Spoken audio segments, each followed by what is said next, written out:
I do remember in kindergarten randomly deciding I'd like to see what it would be like to hit this person in the face, really. I didn't really understand that violence hurt other people. I think every kid has that moment where they're like, oh, that was really bad, you know? But I just slapped this girl across the face in kindergarten.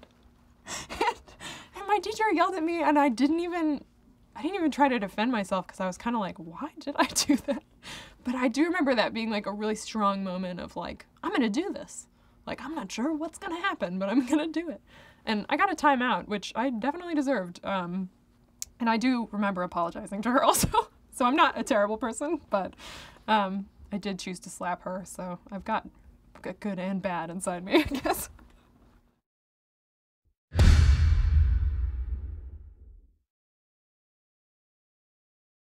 For fans fighting for their self-discovery or identity, I guess I would tell them to be patient with themselves and not to be hard on themselves, because the world's going to be hard on you. So it's good to have compassion and to know that you don't have to figure everything out at once. And also, I guess I also recommend not feeling like you have to defend yourself for doing, what you have to keep yourself healthy, to figure out who you are. There are always going to be people disapproving of the choices that you make, no matter what those choices are. And especially if maybe they know you're about to make a mistake, but you need to find that out on your own sometimes. So there's some mistakes you don't have to make, but I think a lot of them you do. So I guess not defending yourself too much, because you should just keep your head down, do what you've got to do, take care of yourself.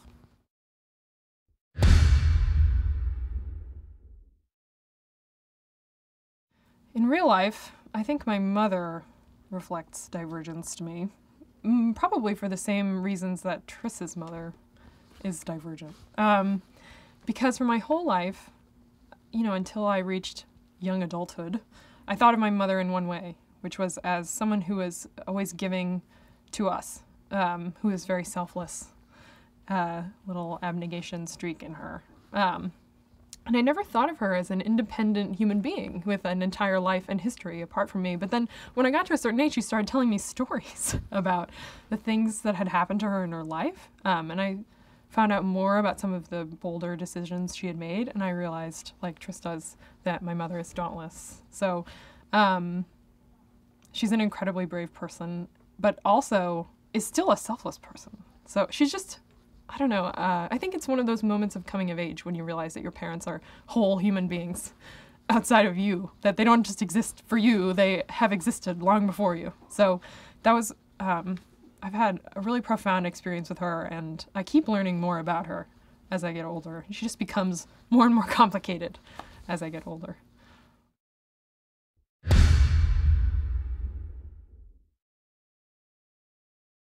What I love about Divergent fans, I guess, is the wide variety that exists among them. I mean, you have some people who are just incredibly intense in their enthusiasm and their reactions.